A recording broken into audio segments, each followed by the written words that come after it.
We are live here on the H2O Show.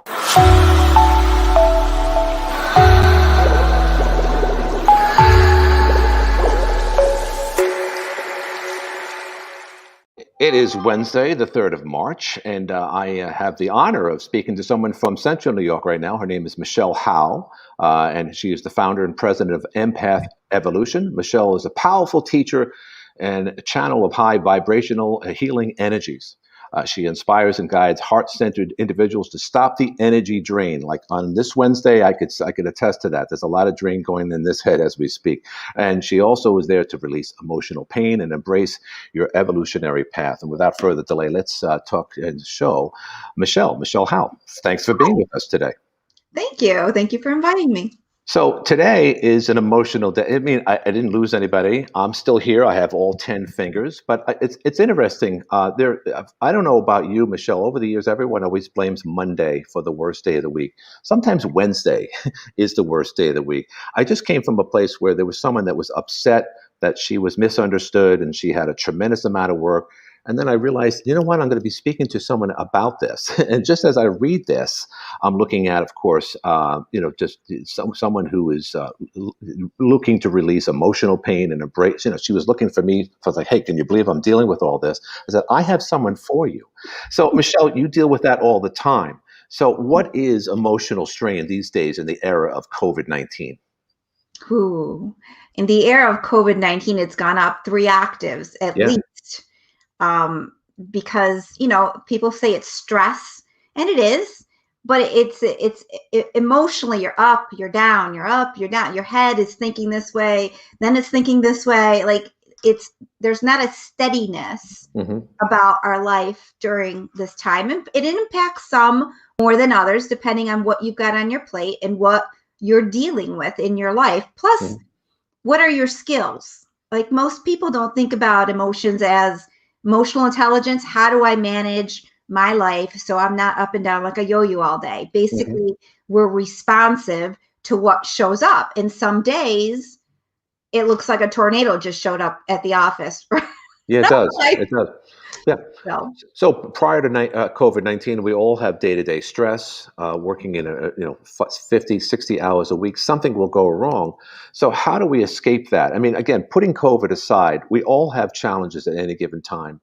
How do you help your clients that have been overwhelmed by their day-to-day experiences, Michelle? Well, it starts first with understanding what they created. What are they in? Where are they? I almost look like it. Here's the pond you're in. This is what it looks like. And there's a lot of waves coming around you all the time. So it's really about understanding the environment you're in and not getting sucked into the environment and this and then the that and then the that. Like it's an overwhelmed situation for most people to deal with that kind of chaos and drama all day. So really, we have choices here. Sometimes more than others, but at the end of the day, if you're surrounded by craziness, you've got to find a way to get yourself back so you're not really stressed out. Go home and be even more stressed out. So you've got to, some people talk about compartmentalize. I talk about you need to release what you're picking up on. You need to discern what you're even tuning into, because every time our eyes go here or a conversation goes there, we're like connected to things. So we've got to almost pull back and choose how we're going to, what we're going to, am I going to put my plug in this outlet? I'm going to plug into this thing here. No, I don't think so. Not today. Turn it off, right? So it's turning things off, and then it's having that awareness. It is really about having that awareness. And what do you like? I know some people that love being they create the drama, they live in the drama, and the drama fuels them, right? And other people like me, that's the last thing I want. No, nobody wants it. Yeah, no, I agree. But a lot of people blame themselves or are too hard on themselves. A lot of people wear too much on their shoulders, too much weight on their shoulders. What do you tell clients that are trying to do too much? Well, I ask them why, Mhm. Why? Usually it's, I need to help. This person needs this needs that. And there, I see all these things wrong all around me, and I've got to go and do and fix. They're responsible for all these things, Mhm. or they feel that they need to be. Someone needs, they're the fixer. Right, right. They are the one that's been, so whether they recognize it or not, they're taking on a lot of stuff that's not even theirs. No, it's true, true. Do they And then see? they're upset because they're taking it on. So it ends up being this really crazy circle of, I'm upset with you because they're not truly understanding what their role is, and they're trying to, in a Mhm. lot of ways, it's a distraction. They're Mhm. trying to find themselves as valuable because I did this and I took care of that, and I did, they're really running themselves ragged. For what reason? Mhm. They're looking. They're looking for attention and they're looking for affirmation on all that. Look at me. I'm doing the work and you're not. Am I wrong? That could be subconsciously what they're getting at, or it could just be that they feel so much for the world that they've got to like fix situations for Right. others, and then it could be they don't like it when it's quiet. They like to be busy because Mhm. if it's quiet, they can feel what they don't want to feel. They Mhm. don't feel productive. They don't feel happy. So the busier I am, the happier I am. Mhm. And then they just don't know how to be with themselves. And quiet is like doom. It's not a good thing, because now I feel unproductive, unworthy. I have all these things that rise to the surface. True. It's deep. It's Mhm. deep. It's Yeah. about them. It's not really about anybody else. Are we our own worst enemy when it comes down to it? Like a person that tries too much or who feels like me, like, if I'm not doing something even on a Saturday, I feel like I'm feeling this guilt complex. And if I'm not doing something productive or something that's making me money or something I need to be doing around the house, does that make me a better person or worse, or am I exasperating myself? You like to be busy. Yeah. But I also like to be lazy too, Michelle, every now and then. But sometimes I feel guilty about that. Maybe it's my So Catholic you've got upbringing. you've got a thought in your head that says being lazy, laying back, relaxing, just being, it's wrong. Yes. It's Yeah. bad. Right. It's you're worthless. You're not doing anything good with your life because you're lazy. Like, Right. instead of saying, I'm taking some time to myself, I'm going to read this book, I'm just going to hang out, I've had a busy day. Hmm. That's not allowed, because somewhere in the recesses of your mind, someone said, or you bought into, Hmm. that it's lazy. So Right. you would look at someone else doing that and say, they're just lazy, Hmm. right? Hmm. Instead of saying, you know what? They're loving their life. They're having a good time. Right. Why the heck should be, and a lot of this, and I see it myself with my own family, I'm recognizing it. It's inbred. Like, if Mhm. we saw in our fathers and our uncle, like, if all they did was work all the time, that's our definition of what we need to be doing. Mhm. But in a lot of ways, it's kind of like a cop out. It's not bad. It can get totally skewed. You could be totally miserable Right. because all you're ever doing is working. Right, right, right, right, right. So And you, yeah, and you take, and again, sometimes you're just miserable because you feel like, you would like to be going out on a boat or whichever time of year it is, but you feel like in my case, and I'm just revealing myself to you, Michelle, is that if I'm being in sales all my life, if I wasn't out there getting money to pay the bills and reach my quota, this up here has always been conditioned to think that if you're standing still, you're not being productive. And I'm assuming a lot of people fall under that realm, whether they're in sales or not. that's the whole doing versus being. Hmm. Doing versus being. Okay. So there's like two sides to us, a very male side and a very female side. Hmm. And men have it, women have it, we all have it. We use Hmm. it differently, right? But the male side is about doing, logic, doing, Hmm. going, meeting, right?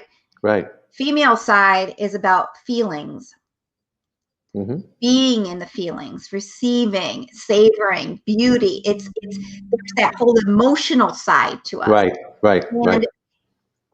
And we weren't born, we didn't go to school, they didn't teach us emotional anything. Our parents Hmm. didn't have emotional anything either. If they Right. taught, it was, if you had good parents and they were able to get along, you had, Hmm. good loving steady environment. If they didn't get along, the men typically would shut up and be quiet or go into a rage or go drink, right? That's True. what they would do. And the women would complain and Hmm. they'd feel bad and they work harder at doing Hmm. what they were doing or go into a depression. So it really is about how do you really look at yourself and your life Hmm.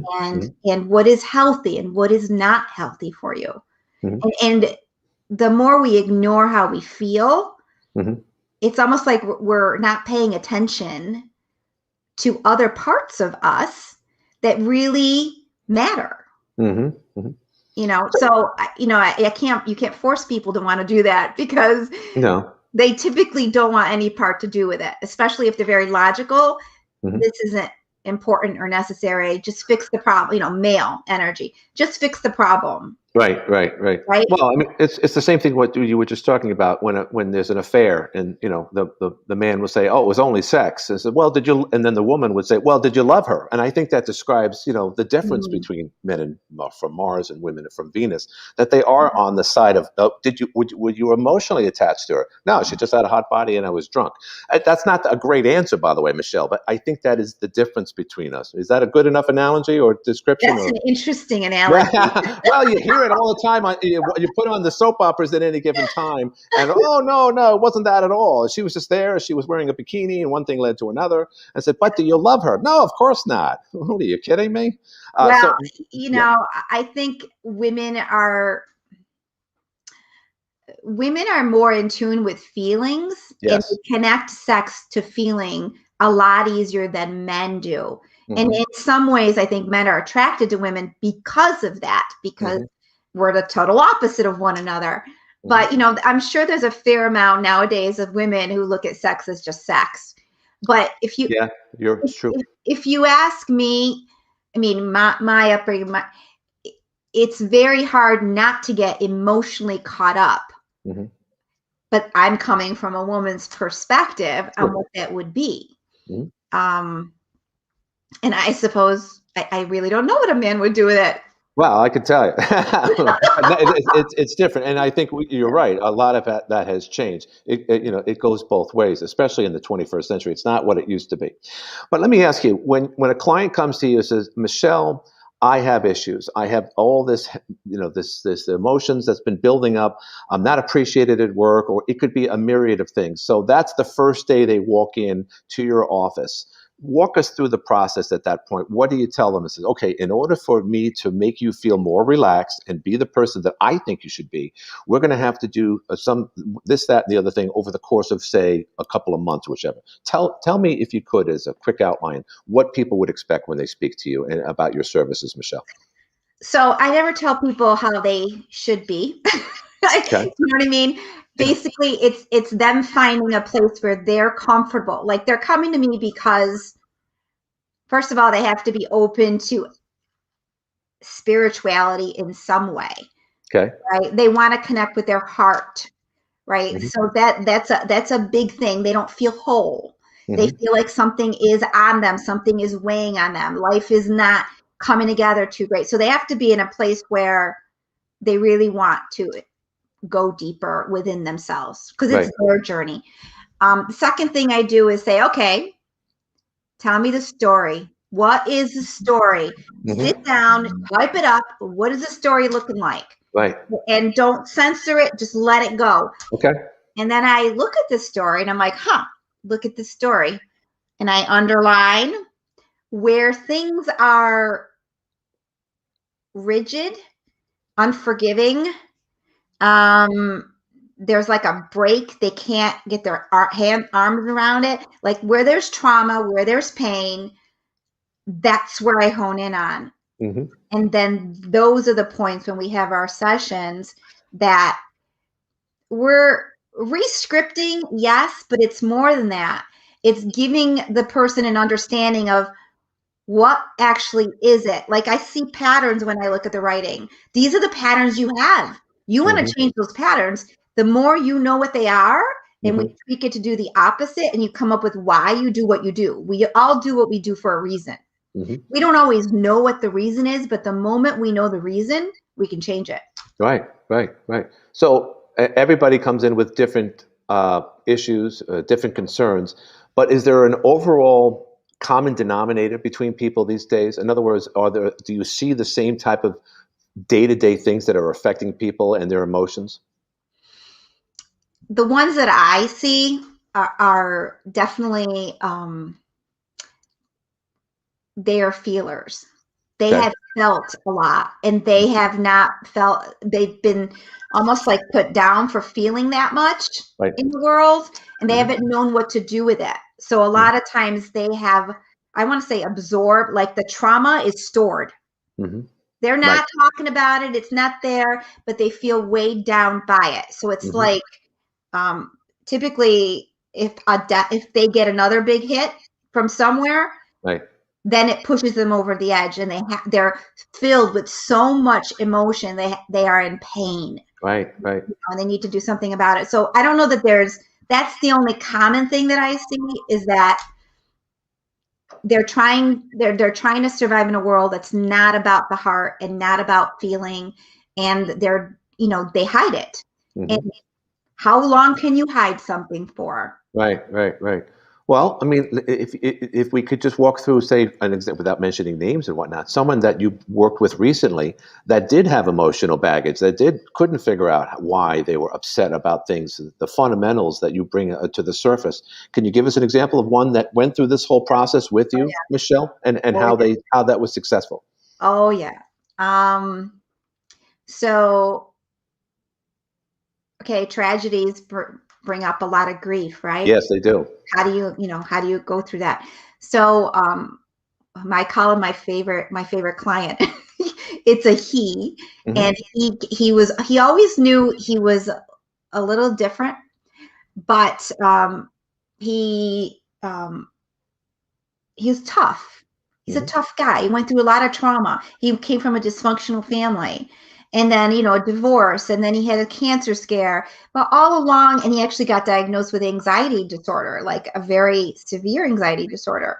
Hmm. And he would get drunk to feel better. Like, he had all these things he would do. Right. And then in his 40s, he ran into the word empath, and he's like, geez, I think I am an empath. And he would read, smart guy, read Right. to figure things out. And then his wife died unexpectedly. Wow.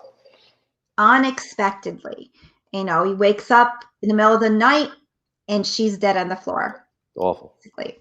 So he came to work with me after about 4 months into this. And, I heard his voice on the phone, because that's what I'll tune into. What is his voice? Hmm. And I'm like, this guy is amazing. Hmm. Because I tune into who he really is, as Hmm. opposed to all the other things that are him, or Hmm. that show up as him. And we started working together, and he had so much trauma from his past. Hmm. But he had never put together the pieces of why he was the way he was. Hmm. And almost the spiritual piece of it, why all these things happened to him. Like, at one point, a brutal murder in his family, immediate family, right? Wow. The Wow. father, this bigger than life firefighter that everyone adored, but at home was not that Hmm. at home. Right. So trauma after trauma after trauma. So we outlined 5 of them, one at a time. We went into each one, and each time it's not just talk, it's really me activating him, meaning Hmm. his energy, meaning helping him understand how to look at it differently. Hmm. What are the pieces he doesn't see Hmm. that he's holding on so tight to it, right? Hmm. And he packed it away. It's not like this guy was living in turmoil. It's Hmm. just that his wife dying now threw him over the edge. Right. Right. You know, Yeah. like, Right. And that would well, for me. and it would, and very quickly from working together. So I don't know how to put this. Like, Yeah. we are spirit, Glenn. As much as we are physical, we have Hmm. emotions, we have a mind, we have a Hmm. spirit. Right. So what I do is I went in and I cleaned up some of the energy body, the things that he was holding on to energetically. So it's Right. almost like an energy healer. Right. That's a psychologist, sort of. Right. Which we teacher, talked about. Yeah. right? That's a teacher, sort of. Yeah. Right. So Hmm. his own wisdom, like he needed to start paying attention to, um, his wife started actually connecting. He started actually connecting to his wife. This guy was like, you would never imagine he was a feeler. People were afraid of him Big because guy. no, he's not a big guy, Hmm. but he's a very intense, like he's a protector. I'm Okay. not going to let anybody do anything. Hmm. So people would sense that from him, and Right. you wouldn't want to get in his way. But he was Right. also, what he was hiding was he was a lover. He loved emotions, his wife, so much, right? Right. So Hmm. one thing at a time, and he's actually on his way to becoming a healer himself. Wow. He didn't even believe this was possible, Right. but and then he had all this drama with his father. His father was in spirit. His father had died. Right. His grandfather, like all these things, he can connect with people in spirit now. Hmm. So through the work together, he connected with his wife. He Wow. cleared up his past. Like he's totally re-energized in a different way. Hmm. And his focus is now what? Healing. Right. Right. And now Healing. healing others. Yes. Right. So, and I always joke with him. I'm like, I never heard it because I learned as much as I help, I learn. Yeah, Like, you do. you did what? I said, yeah, anytime I really, really was in a bad spot, I'd go get drunk, so drunk, I'd pass out, wake Right. up the next morning, I'm perfectly fine. Wow. Wow. I'm like, You know what's sad about it is that he probably wouldn't have learned this about himself if his wife hadn't died. So there's I'm not saying there's a silver lining to everything, but in this case there actually was. I mean, he would definitely want to have his wife back, but as a result of losing her at a young age, I'm assuming he went into this whole transformation with you, and he wouldn't have seen that. Do you ever look at it that? Does he ever look at it that way, Michelle? oh, he sure does. Right. I mean, at this point, certainly he would want his wife back, but Yeah, of course. he has entered another stage of his life. Amazing. And, in a lot of ways, he had all that, I don't want to say talent, Mhm. natural connection, but he told me, is the Right. interesting part. He goes, early on, Michelle, he goes, I learned to create walls between me and people Hmm. because I would get hurt by them. Hmm. So, but those walls had to come down in order for him to truly, like, he didn't know who he was. He didn't know what this was. Hmm. He didn't know why he felt the way that he felt. Hmm. But he, what guy wants to feel more, right? Right. What guy Right. wants to, Or admit it, or because it's not a admit it? guy, or it's not a guy thing. Yeah, yeah. Right, right. Which sucks, but again, I think what you're saying is that we have to, regardless of our or of our sex or orientation for that matter, we have to reach into our human spirit, regardless of our gender. That's for sure.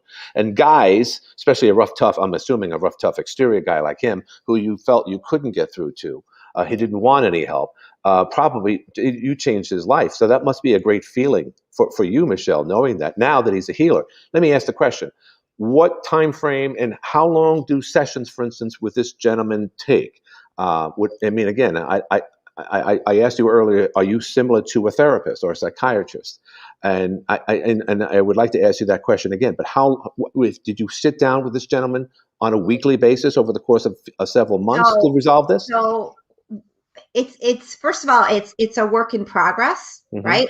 He's Hmm. gotten through a lot of things and he wants even more. He doesn't want it to stop it because it's almost like igniting a passion in something. Hmm. Somebody found a treasure in them they didn't even know was there. Right, right, right. So Yeah. now all of a sudden the world looks different to them. Hmm. Um, but like for me, I'm like, okay, we're going to start with a 3-month block, 6 sessions Okay. every other week. Hmm. We get an idea of where you're at before the first session entirely. Hmm. And then each time we have your session, and then I'm giving you these things to do. Hmm. So similar to a coach, go home and go do these things. Right, right. All right, then come back, tell me where you're at, and we work on that. We talk about that, we resolve that. Here are these other things. Hmm. So he's been working with me now a year. I mean, Wow. and he's all better. Right. But because I opened a whole phase of his life that's new, Right. he now wants even like he's not done. Hmm. He He's wants to not carry done. the torch, so to speak. Yeah, Yes, he he's wants. not Yeah, done. right, Mhm. right. I opened the world for him that he didn't know was even there. Sounds like you re-energized him, and he has a new purpose. Not that he didn't have a purpose before, but Yeah. you reveal he was shown something that he didn't know he had inside him, which is probably, again, not to be redundant, a very good feeling. Are there other people you thought he was a little tough to get through to? But are there some people, just like in the area of hypnosis, a lot of people don't want to be hypnotized. But are there people that just don't want to be helped, that seek your help, but just you can't help them, Michelle? Um, Hard exterior that just stubborn as Listen, hell. no, but nobody's going to come see me unless they really want help. Right. Okay. Mm-hmm. Because it's not like it's covered by insurance. It's not. They're not going to, I'm not a psychologist. I'm not going to sit with you week after week after week. We're making progress or we're Mm-hmm. not doing it. Mm-hmm. Right. Yeah.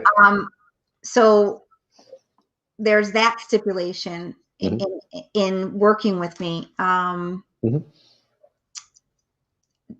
Oh, wait, what was your question again? Well, no, I mean, there are some people that you just can't, that just don't want to be So, helped. so listen, people are all who they are. Mm-hmm. Sometimes people, a lot of times, identify with certain, with certain, with who they are in a Mm-hmm. negative way. And, Mm-hmm. and if, as much as people want things to be different, sometimes people really don't want anything to be different. They just Mm-hmm. want to complain about it, or they want Yeah. to talk about it. They, Right. they want to be right about it. Right. So, my whole route is you're here to expand who you are spiritually. If you're ready for that, come on over. If Mm-hmm. you want to complain about something and you're in pain, but you want to complain some more, like you're not really seeking a solution. Mm-hmm. So no, they're No. not. They come in all shapes and sizes, but I haven't attracted anyone yet that That you couldn't handle, that you couldn't. that I couldn't handle. There was one lady, very, very intelligent lady, Mm-hmm. but like if people have chips on their shoulders and Right. they're and typically I can disarm that. That's not like a big deal. But if people are really I don't know, if they're really, really hard and they just want a solution, like if they don't want to put in the work for what this Right. is, Right. then they're going to be offended by something that Mm-hmm. you say or that you don't say or that they didn't get. Right. You're Right. expecting to get it. No, you create that in yourself. You're not getting it. I'm boosting you. Mm-hmm. I'm boosting you. I'm guiding you. You're going to create it. Because at the end of the day, I'm not there living people's lives. They Right. are. They have to they have to act on your suggestions, but they have to follow through. Right. And they have to be honest. Right. Well, and not a lot of people are honest these days at all levels, and we see that with politicians, business people, crazy stuff going on in the world. And again, we're not even talking about COVID. We're just talking about the way In general. I'm a baby boomer, and we have our own challenges and so forth. But folks, we're speaking with Michelle Howe, the founder and president of Empath Evolution. Explain what Empath Evolution means, Michelle. It means that we are here to become more empathic, more of a feeler, step into the zone of feeling, processing your life by feeling. And that'll be more of a true language than your logical mind. Like, how do you say it's a life well lived or a day well spent, right? Mm-hmm. I can logically tell you why it was a good day, but if I don't feel good, Mm-hmm. it's not. If the life Right. didn't feel good, if my relationship doesn't feel good, you might have all the bells and whistles of a perfect life. Right. But if it doesn't, you don't feel good inside, which is inside. So the eyes are always looking out. Mm-hmm. Look in and look at what that stuff is. And once we're working on an evolutionary path, meaning that everyone's garbage, all of the things that we avoid and don't want to look at about ourselves as a country, as individuals, it's mirrored back to us by situations and people. And we can't really run away from that because it's actually more intense now than it's ever, ever, ever been. Oh, without a doubt, without question. And people are very quick to you this, you that, then this, that, and I understand we need to have conversations and we should have conversations about things, but the intention behind what we say and what we do. If it's for any other greedy, manipulative, Right. I have, you don't have, Right. kind Right. of thing, there is something to be said for that, because it's hurting us to be surrounded by that kind of mentality. Oh, it is. Yeah, it's toxic. Yeah. There's no question. Now, Michelle, you've been doing this now for 10 years, but interestingly, prior to our discussion live here on social media, you were a CPA, and then you dropped that. I'm assuming you probably had a very good living as a CPA. You probably went through a lot of schooling, not to mention the examinations that it took to become a CPA. So congratulations on that. But you walked away from that. Explain that. That's a loaded question, isn't it? Explain that. Give me a reason for that. Why did you do That's that? what my husband said. That's Yeah, what I'm my sure you kid said. did. I married an accountant. Whatever happened to you? What happened? You went from an accountant to really a spiritual counselor. Really, I mean, I don't want to call you a counselor, but it's a huge difference between the two. And how did that happen? Um, You were saying earlier that you were working on people's dollars and cents and bottom line and making sure that they were, doing everything the government way. But you were probably getting into the basic emotional ties to their business. Was that it, Michelle? no, No? Okay. no. I didn't know anything about any of this. This was not my, Forte. it was not, listen, I told you, I said when I went to college, I went for accounting, but I always was very inquisitive, very outside of the box, very self-help books, everything I could get my hands on, I was reading, because I always had something going on with me. I was never like just okay. I was always analyzing people, looking at their actions, feeling who they were. Like, I didn't know why I would be anxious. I didn't know why so something was always off. So I always read the self-help books. And when I went to college, I went and I took a couple psychology courses. And I remember thinking, this is not making any sense to me. This is not the right way. Right. So I stayed with accounting, and I was actually a really good accountant because I could see what everything was, what they needed to do, and then, give them suggestions. So what happened was, I was working in an incubator, in an entrepreneurship incubator, and I was the coach, the consultant, the strategic person teaching them about the business plan. And I'm coaching with these people, and I'm like, okay, they're never going to succeed at this. They don't have the skill. They are a worker. So I would always uplift them and give them what they need. I could see what they were trying to do, and I would direct them, right? And then what happened was I went through what I phrase like an awakening experience. I went through, somebody hit me with a 2x4, and I didn't know what the heck happened to me anymore. Like, You're being figurative. No one physically did that. You're being nobody figurative. physically did that. But what happened was, I had a new friendship come into the life, some new friends come into our lives. And I experienced such highs. I was like having the time of my life. And, I always had a good life, but this was above and beyond. Like, so something new came in, and, what happened was I felt so out of control. I didn't know who I was anymore. I was doing great. And then I'm like, well, now I'm confused emotionally. What is going on? Like, I couldn't figure out what was going on with me. And I was getting, so that my life could have been destroyed, because emotionally I was getting attached. I was getting too attached. And, it wasn't healthy. So what I did was, I'm like, this has got to stop, because I could see the handwriting on the wall. I'm pretty good at foretelling where things are going. This has got to stop. I don't know who I am anymore. As a matter of fact, I looked in the mirror once and I said, what is going on? And I'm like, where is Michelle? Because I'm a pretty strong person. I put the boundaries right up front when I think something is bad for me. This is bad for me. But every part of me loved it. This is bad for me. Wow. And like, so I stopped it, and I ended up going into a depression. And in that depression, I'm like, what the heck just happened?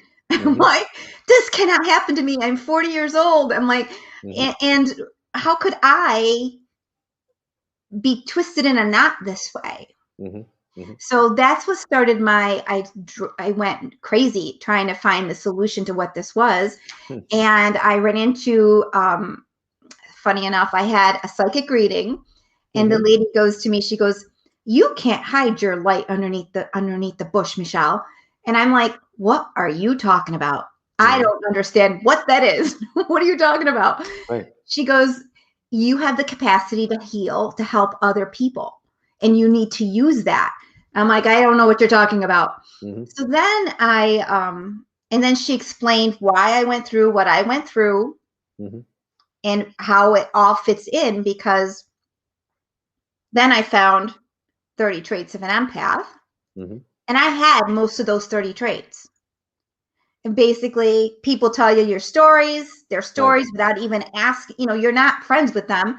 You Right. sit next to them at a Right. conference and they're telling you, "My father raped me when I was 5 years old." And They're telling this you, was unsolicited. They just told you this type stuff. yes. And my husband would be like, "What the heck is wrong with you? Why are Right. these people telling you this stuff?" And I'm like, I don't know, but it's okay. Not a big deal, right? Yeah. Yeah. They trust So, you. anxiety. Anxiety was a symptom. I would wake up with anxiety, Hmm. right? I had mood swings at times and I didn't know why. Like, I had to keep my world kind of small because Mm-hmm. Mm-hmm. I could, I just didn't always like the feeling that I had. Like, I needed time to myself Mm-hmm. to feel good, to feel Mm-hmm. back Mm-hmm. together. Mm-hmm. So it's not like mind you, I'm an introvert, but I can be quite the extrovert when I want to be. Right. It's just that I prefer To my be an own. introverted. Yeah. Yeah. Right. And I Right. prefer one-on-one versus one in a group, because in a group, I could feel what everybody is almost thinking and feeling. Mm-hmm. Easy. Wow. Not Wow. hard. It's not hard. So that in and of itself, is it a gift or is it a curse? Right. Because Right. why would you want to feel what other people are? So if you know that somebody might get hurt by something, you're not going to say it. Mm-hmm. Right? Mm-hmm. Well, Well, what's your problem? Why don't you just say it? mm-hmm. Because if I say it, then they're going to react, and I'm going to feel them reacting. Right. Right. Right. Right. And then So, that's going to make me uncomfortable. So mhm. it was about then becoming skilled and aware. Mhm. And in becoming skilled and aware, I'm like, holy shit, there's people all over. Oh, sorry. There's That's people, that's okay. That's fine. there's This is the people, internet. Who cares? there's people all over this country that are dealing with addictions, Mhm. depression, anxiety. They don't know anything about energy. Mhm. They don't Mhm. know anything about empathy. I mean, I Mhm. can tell an empath a mile away, and most people have a little bit of empathy. Some people, basically, you can be a sponge. You are where people go to feel better. Right. Right. That's Right. you. That's a So pretty. That's a pretty good skill. I mean, that's what it is. And you found out, at a young age that you had that ability, and you literally changed careers. But let me ask the question: were you scrutinized when you went to see a psychic? Because a lot of people look at that as that's not real. It's you know it's it's heresy in some people's minds. So why did you go to see a psychic? And I'm not well, putting that no, down, no, Michelle, but it is somewhat controversial. I'm going to answer that, Yeah. because I went the traditional route. I went to psychotherapy for 6 months. And the lady did, very nice people, very nice woman. Mhm. She did nothing. I could psychoanalyze her. Right. She didn't understand anything that I had just gone through in Mhm. my mind. It wasn't helping me. So I'm like, okay, this isn't working. I'm going this direction. What's this Interesting. going to tell me? Because I Right. had to discover what was going on. Mhm. So, mind you, I'm the biggest skeptic in the world. I know where you're coming from. And Mhm. I take things and I digest them before I accept them. Right. So, but for me, I didn't have to answer to anybody for that, because they advertise it as entertainment. Fine, it's Mhm. entertainment. But when Yes. somebody tells me something that can answer Mhm. the question of what was this about, Mhm. why did this happen, when they can Mhm. tell me things that I don't even know about myself, Mhm. now that's valuable. Yes, it's Because very valuable. yeah, you just filled in the puzzle pieces that I've been stymied on for months. Mhm. Months. So I took the pieces that I liked, and and I use other information because I had to put the pieces together. Mhm. And I'm not really worried about what anybody thinks about anything about Sure. that because it Right. doesn't matter. Mhm. It's really what I think about it. What do Mhm. I think about it? Mhm. How comfortable am I with this? Mhm. And now my job is not to, it's not about promoting, go to a psychic. I don't really, there's a place for that, Yeah, sure. time for that, right? Yeah. It's about empowering yourself with Mhm. knowledge where you can get answers. And Mhm. if that is like there's a spiritual part to this, if you're open to that, Mhm. it's right there. Mhm. Mhm. Um, Well, I guess the proof is in the pudding, Michelle, because you mentioned the one success story, but you've obviously been doing this a long enough time where you have probably a laundry list of success stories and clients that rely on you. Do you ever have a feeling that you wish you had started this 10 years earlier or when you got out of college? Or does that even come to mind? Or did you need that experience as a CPA, as an accountant first, and not to mention the rest of your life before you got where you are today?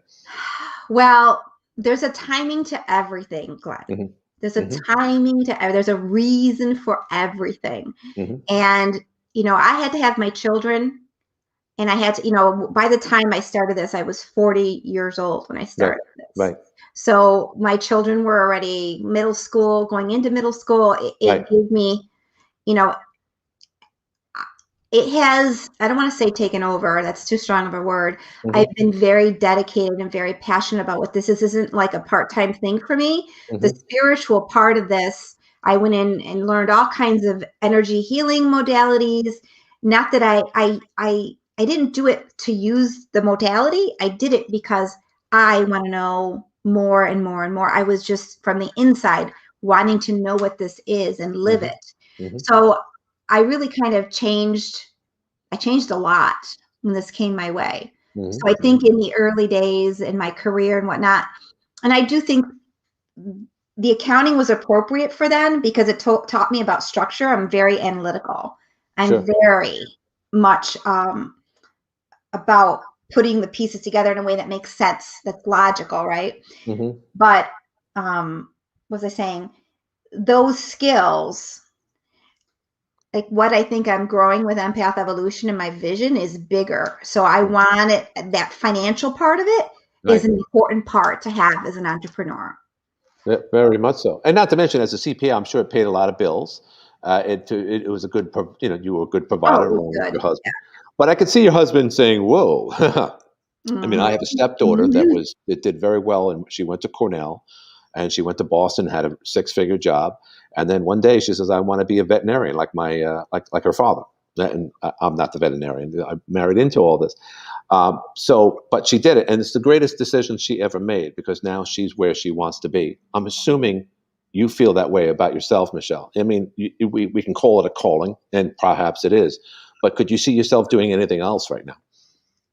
No, no, no. I kind of knew that answer. No, no, I knew that. no. Yeah. This is exactly, I'm supposed to be leading Hmm. and sharing and bringing this topic to the table because it really is important. Right. No, it's not. There is actually, it's funny because I was just talking to a lady. I'm not really a science person. Hmm. There is science behind a lot of things that I say, Hmm.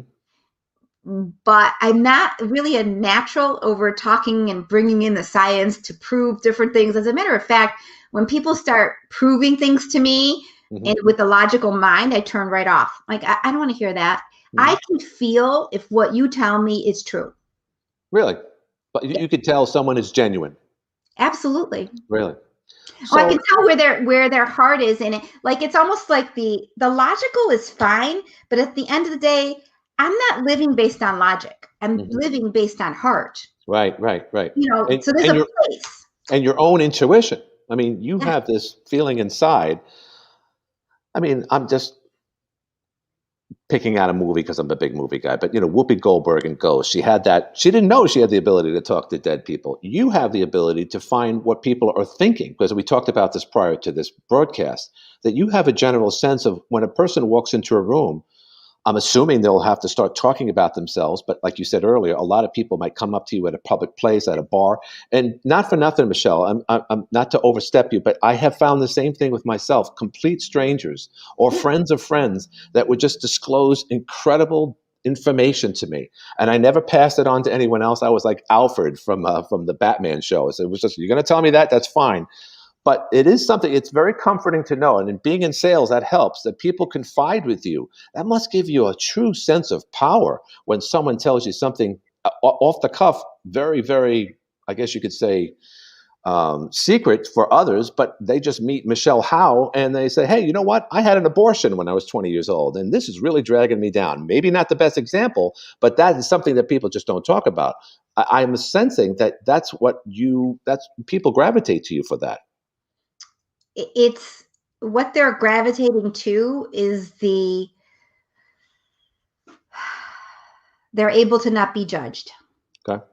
It's really just creating that space with them where they're not judged and they're safe. And there's an energy exchange that happens that then it's almost like you can transmute. I don't know if you know that word, but you can clear it. The air gets cleared. They're holding less. Right. They're holding less because you're able to say it and speak it. So it's an honor actually to be in that. It is. Well, let me say this. When they say when a murderer gets into prison and he won't tell the law enforcement that he committed the murder, but he would disclose, he would admit, or to his jail cell mate, whatever, someone who's in the jail with him. It's a prison disclosure, if you will, and it happens all the time. Does that mean that people have things that they want to tell someone, even if it's heinous? Is that something that, as human beings, we have that need to tell people what's on our minds? We're going to be very selective to who we tell, but ultimately, is that what human beings? Is that the spirit of humans? What we want to reveal about ourselves? This inner feeling about us? Feeling is a part of who we are. We like to bond. Whether you call it a husband, a wife, or a best friend, we need to bond with people, and people help us. Help us just lighten the load.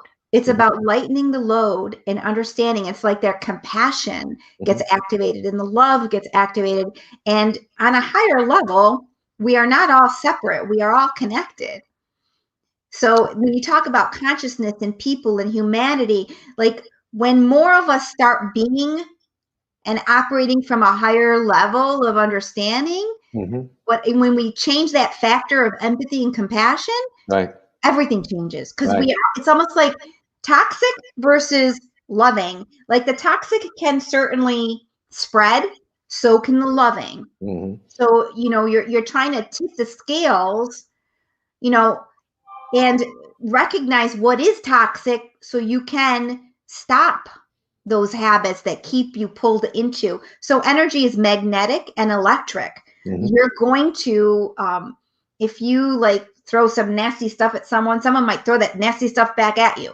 You know what I mean? So it goes back and forth. So you have to really, I'll throw the word in, be grounded and be solid in who you are, because everywhere around you, someone's broadcasting something and they think it's got to do with you, maybe, right? And they're throwing it at you. And you have to be careful what you receive, because why would why is that coming into your sphere? What does that mean to you? So two people in the room, two people going through the same experience, one person is going to be upset, devastated, really, and the other person's going to be perfectly fine.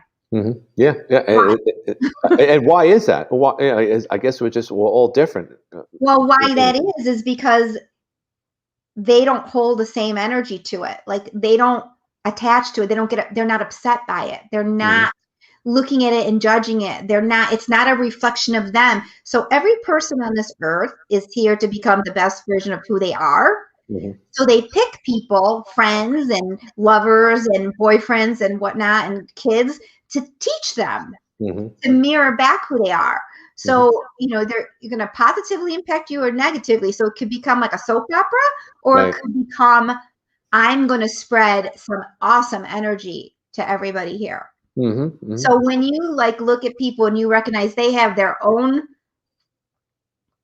things to learn, it's really about them. It's not about you, it's about them. but they're right, throwing it on you, right? right, They're right, throwing it on you.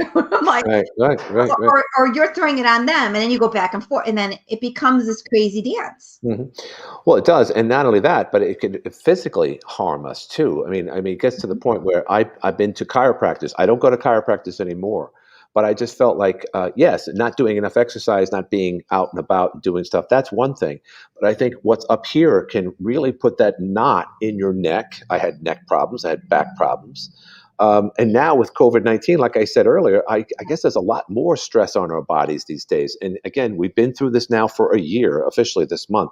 Have you seen a degradation of people's emotions? And I think Well, I know the answer to this question already it's since the reported COVID started. everywhere. It's being Yeah, reported everywhere. right. The Yeah, kids, the terrible. suicide, the anxiety, the depression. It's being reported everywhere, and it makes perfect sense Yeah, because they're not around one another. They're by themselves. Life right. is gloomy. They're not able to share as much. They're not able to get excited as much. So Mhm. it's a really a shocker for It some is. people to live with that. That's Hmm. big. I was going to say something to you. What was it? So the mind, Hmm. the body, Hmm. they all work to get like one will impact the other. If you're depressed, you Yeah, can't get out of bed. Your body's not moving.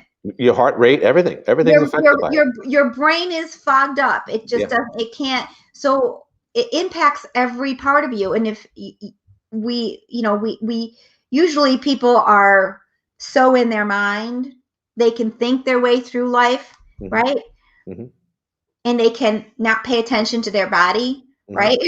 Yeah, And right, then right. things are your body is a reflection of all that. Your body will store it away. Even Hmm. things you don't even know are happening. Oh, I got that, no big deal, blah blah blah. Next thing you know, you've got tightness in this muscle, tightness over here.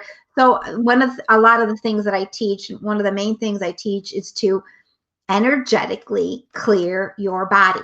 Hmm. Now, some people do it, they go for walks, some people do it, they exercise, but there's a way of doing it. Some people meditate with it, but if you really activate your body, Hmm. not just your physical body, everything, you can you can release. It's like going out and getting dust on your car. You Hmm. get your car cleaned every week, right? Right. You take a shower every day, but now you're looking at really the energetics of it, not Right. so much the physical on the outside of the body, but Hmm. really calming down all the things because our minds Hmm. are freaking out of control most of the time. Yeah, they are. Yeah, yeah. And again, heightened by the latest, social challenges that we've seen in the last year. And again, getting back to schools, yeah, I think kids, for the most part, kids aren't supposed to like school. We had songs saying we couldn't wait till school ended, school's out forever. But now, I guess kids and adults, for that matter, are going to have a much greater appreciation for school. But here's the question: are we going to go? Are we backwards now? Are we going to pay the price for what this isolation and this mental incapacity for these kids in the last year? Is there going to have to be something of some type of energy spirits that will cleanse this and fix this, Michelle? Well, there isn't anything that's going to just cleanse us, and I think it's for each family, for each kid, and for the school districts to look at incorporating some mental health Hmm. strategies, Sure. some healing concept. It's just bringing kids to. I would love it. They have character education. I think that's great, right? But Hmm. it goes beyond that to having kids really um, love themselves. You're right. Like Right. a friend of mine is doing. She's a principal, and she started separate from her role. How do you love yourself? Hmm. How do you set that up and have that strong and have this if you have that already and you own that, then it's a strength that you can rely on. And if you understand who you are and what your value is, Hmm. period, Hmm. you won't get bullied you won't get caught up in the string of garbage that can sometimes happen between kids. Hmm. Hmm. So it's really giving them, boosting them up. Like one of the best things I did for my kids was put them in karate. I put Yeah. all three of them in karate. Like Right. just get in there and do it because it strengthened, it gave them confidence. like the kids need that extra boost of something. It's already hard. Chemically, I imagine in their teen years, they're rebelling. They don't understand their moods. Right. They're maybe insecure. So they need they need a buddy. They need a parent. They need something that feeds them through it. And there's nothing like a loving parent or a good friend, and knowing that they are loved, that they are loved. Like, I know it sounds foo-foo, but it's real. Right. Like, yeah, no, I say this when I see a child. All I prefer to see, I mean, is obviously a healthy child and so forth, but they're happy. And if they're happy, that's more than likely they're loved.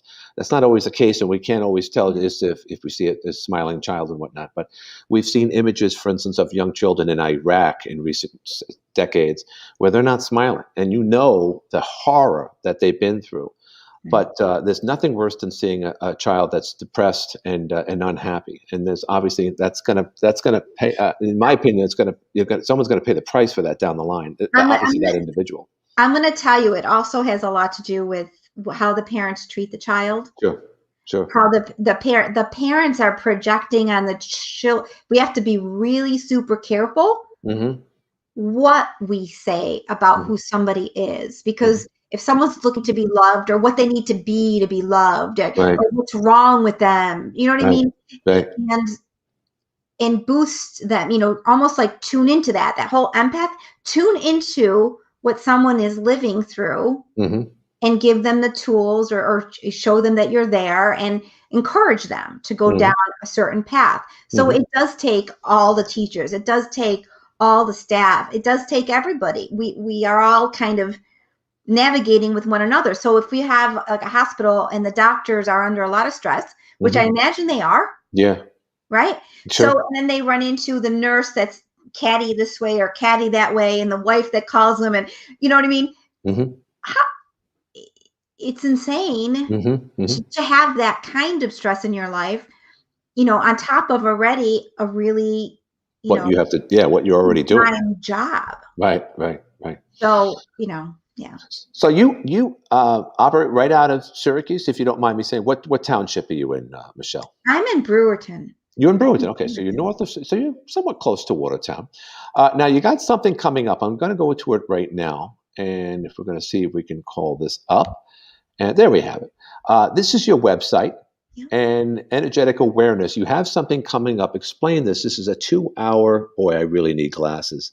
This is a 2-hour. I have them right here. Holy mackerel! This energetic awareness: recognize, understand, and manage invisible dynamics within and around you. This is a 2-hour masterclass with Michelle Howe, who we're speaking to right now, part of Empath Evolution. You will learn how energy impacts you. And what drains you, and all the insights and tools. Fascinating stuff. That's coming up when now, Michelle? When's that happening? That's on March 20th, on a Saturday, March 20th, from 1 to 3 Eastern. Then you can translate it over if you're not right in this. Right. Well, yeah. If you're in another, yeah. So interesting. So that's coming up. Do you do these often? These type of classes? I do. I've done different types of classes because I love diving deep into a lot of different topics. Like last month I did emotional empowerment. I've done energetic sensitivity. This is energetic awareness, because one of the ladies on my team, she goes, Michelle, you really have to put this in a way that a normal person can understand what you're talking about. Right. That's very important. Layman's terms. Sure. And you do that. So how many people would you expect? What's the capacity? And in as far as COVID, this is face-to-face. This isn't done on. No. This is online. This is online. Sorry. This is online, so anybody can attend. I'm thinking I'm in Texas. No. EmpathEvolution.com is the website. I'm doing one in March. I'm not sure when the next one's going to be, because I'm launching a program in May. Okay. So I'll work on that. But I'm looking for different places to speak and different, workshops that I can participate in, because I really think the energetic and the emotional part is so huge. From what I've seen, most people don't understand even how huge this is for a life well lived. The purpose that they have in life. You're not just here to go to school, work, raise a family, and die. You have a role, and you have things that you're learning, and you have things that you're contributing to other people. So you never want to minimize what that is and get caught up in the negative spin that's around you. The negative spin that's around you can belong to other people. Like, here, we're going to focus on you. So typically, though, what is the more men, women that you consult with, and what age group do you typically have, if you don't mind me asking, Michelle? What is the typical client, if you will? Usually they're around 40 to 55. Okay. And I want to say they're actually half men, half women. Okay, so it's 50-50. Yeah. I mean, I expected more women, but because my nature is more, I have more male energy in me. I'm very direct in how I'm loving, but I'm very direct, and I think I understand the man. Let me ask you real quick. In college, did you have more men friends than girlfriends? I mean, I'm talking acquaintances, people that you associated with, talk to on a regular basis. No. Not relationship. No. It was more women, but interestingly enough, I could read men really, really. And that's why I kind of stayed back. I could read them really, really well. It scared me. I'm like, why am I? I'm like, I know what they're thinking. So. Well, I mean, that helps. I mean, you found the right man. Is that correct? I did. Does he feel paranoid that you know more about him than he does, or that you know what he's thinking? Interestingly enough, Glenn, it's funny. When I was dating, I dated a bunch of men, and they were emotional. They would tell me everything. I'm like, I do not want an emotional man. Please do not give me an emotional man. Right. And so my husband is he's solid, reliable, grounded, not emotional. He doesn't go there. When he does, it scares me. But he doesn't go there very often. And I prefer that because I have enough emotions already. Right. Which, mind you, the world would never know that I have emotions. I keep them to myself, right? Right. And he grounds me, which is what I need. And I didn't need someone that was then this, then that, and this, and that. I'm like, oh my God, stop it. That's it's an emotional roller coaster. Yeah, you don't want that. Interesting. How long have you been married? 25 years this year. Congratulations. I've been married my second time around. We're not quite up to 25, but I can honestly say it was the best thing that ever happened. And hopefully she says the same thing, Michelle.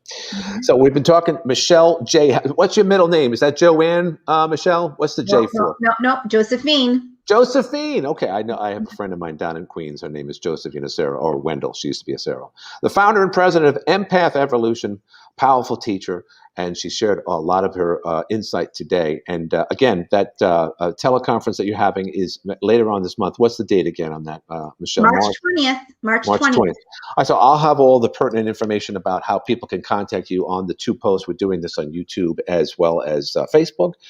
Michelle Howe, thank you very, very much for being with us today. And I want to give a shout out also to the guy who set this up, and that's Josh Kearney, my business partner here.